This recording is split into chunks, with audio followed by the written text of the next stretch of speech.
पहली बात तो आप ये समझिए कि बिहार में शराबबंदी है ही नहीं। शराबबंदी क्या एक फर्जी कानून है जिसके तहत शराब की दुकान बंद है और होम डिलीवरी चालू हो गया। शराब की दुकानों के बंद होने से बिहार का 15 से 20 हजार करोड़ का नुकसान हो रहा है जी।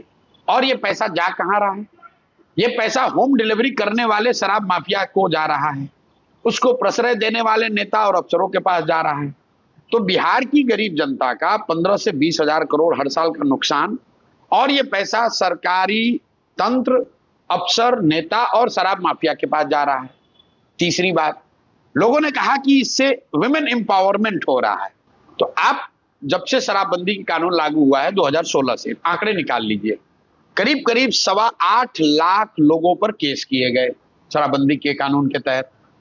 6.25 लाख केसों में कॉग्निजेंस कोर्ट ने लिया और करीब करीब 1,23,000 से ज्यादा लोग आज भी जेल में बंद हैं। अब इसमें इंटरेस्टिंग बात यह है कि 1,23,000 लोग जो जेल में बंद हैं वो कौन है? वो सबसे गरीब तबके के लोग हैं, पिछड़े, दलित, मुस्लिम, वो गरीब घर के लोग जो कि कोर्ट कचहरी का फीस भी नहीं भर पा रहे हैं, बेल बॉन्ड भी नहीं दे पा रहे हैं, और उन घरों की महिलाएं थानों में, कचहरी में दौड़ रही हैं। ये सब कुछ आप किस नाम पर कर रहे हैं? आपने भी कहा गांधी के नाम पर। तो मैं आपसे ही दावा कर रहा हूं कि मुझे दिखाइए कि गांधी जी ने ये कहां कहा कि सरकारों को कानून बनाकर शराबबंदी लागू करना चाहिए। गांधी जी को जितना मैंने पढ़ा समझा, गांधी जी ने शराबबंदी को सामाजिक प्रयास के तौर पर बताया। तो सामाजिक प्रयास के तौर पर तो गांधी जी ने शाकाहारी होने की भी बात कही। तो क्या कल देश में कानून बन जाना चाहिए कि जितने लोग शाकाहारी नहीं उनको जेल में डाल दिया जाएगा? ये तो बिल्कुल गांधीयन आइडिया के उलट है। गांधी जी कानून के दम पर, डंडे की जोर पर तो कोई काम कराना ही नहीं चाहते थे। अगर गांधी जी कानून के जरिए शराबबंदी लागू कराना चाहते तब तो मेरे भाई देश आजाद हुआ।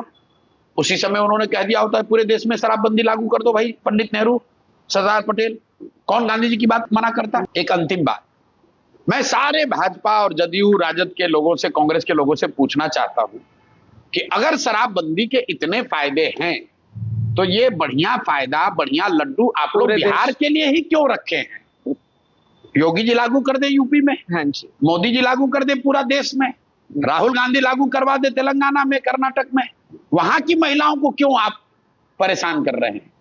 मेरे भाई, बिहार के बच्चे मर रहे हैं नौकरियों के लिए, 10,000 रुपए के लिए। वो बाहर जाते हैं, उनको लाठी पड़ती है, उनको गाली पड़ती है, तुम उस पर जबान नहीं खोलते हो, और यहां पर आकर शराबबंदी का वर्च्यू बता रहे हो। भाई मोदी जी 20,000 करोड़ रुपए एक्स्ट्रा ग्रांट दे दे कि जब तक बिहार में शराबबंदी लागू रहेगी जो रेवेन्यू लॉस हो रहा है वो केंद्र सरकार सपोर्ट करेगी। दे दे 20,000 करोड़ रुपए। I am actually with you on this policy. नहीं, देखिए अब अंतिम एक और बात मुझे एक्सप्लेन दीजिए। बरखा जी, पूरे दुनिया में इस बात का कहीं कोई प्रमाण ही नहीं है कि शराबबंदी के जरिए किसी समाज का आर्थिक, सामाजिक विकास हुआ है। बिल्कुल। People talk about evidence based policy making. Where is the evidence? आप गांधीयन हो या non Gandhian, show me the evidence that liquor ban, liquor prohibition helps societies grow. There is no evidence. There is no evidence. So if there is no evidence and people have tried it time and again, so not only in India, including in US, this has been tried, and people have realized that this is a futile exercise. Why we are trying to reinvent the wheel? I agree. And rather than focusing on our people's, कि हमारे बच्चों की पढ़ाई और रोजगार कैसे होगी, पूरा तंत्र शराबबंदी को लगाने, छुपाने, कमाने में लगा हुआ है। इसलिए इसका विरोध कर रहे हैं।